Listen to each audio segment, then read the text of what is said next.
Update 1 on Tropical Storm Carlos, which is currently stationary south of the coast of Mexico with winds of 60 miles per hour and a pressure of 997 millibars. Position 14.7 degrees north, 100.7 degrees west. The storm's expected to slowly move out of its stationary position and then track probably along the coast of Mexico generally, paralleling the coast a few hundred miles out to sea. That's what we are currently indicating, with a peak as a Category 1 hurricane in around 3 days' time or less. It doesn't appear as though the storm will become much stronger than that, though there is always that potential, and it appears the storm will eventually round that corner and make landfall, possible landfall, on the southern tip of the Baja California Peninsula, which is of course what Blanca did not so long ago, though a little bit further west.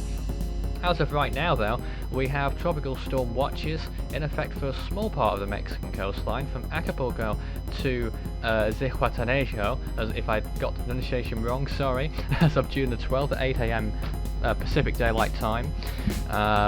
So that's the situation there. Warnings may extend further towards the west or northwest as time goes on, especially if the storm draws closer to the coastline, which it may do marginally over the next few hours.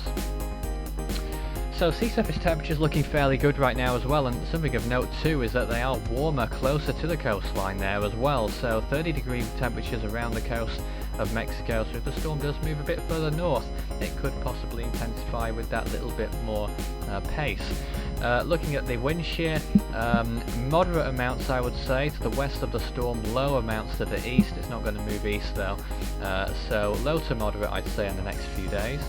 And looking at the water vapor map, you can also see the actual storm itself there, but it is in a fairly moist environment, dry air well off to the northwest and west, and in the Atlantic as well, in the Gulf of Mexico, near that little disturbance there in the Gulf.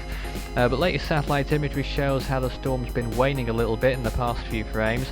I expect that that's going to be temporary, and the storm will flare up again before too long. And then we'll probably see some gradual intensification over the next 24 hours, and then it may well become a hurricane on day 2. You can just about see the dry air in yellow towards the very northern side of that map there, in over land, but where the storm is right now, not looking too bad in that regard.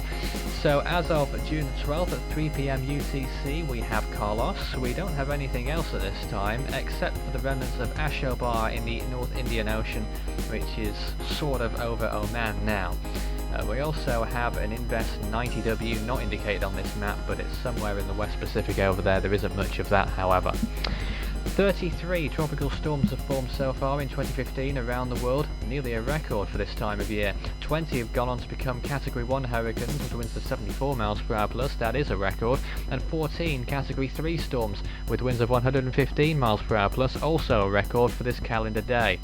Of course, still a long way to go, but 14 majors already. 2010 only had 21. You can follow Force 13 on any of our outlets though. The website force13.com is under renovation at this time. We have a new feature coming up on there, by the way. You can also see us on YouTube, Facebook and Twitter. Search Force 13 on those, of course, at Force 13 on Twitter, and you can speak to me personally on Skype at Fool13 for tropical weather chat on there and to discuss the tropics with fellow storm trackers. We also might be live this evening, depending on what goes on with Carlos and other world events. If not, maybe tomorrow, but look out for the link to the event on our social media pages and the website. Until then, or until our next update, see you again soon and stay safe out there.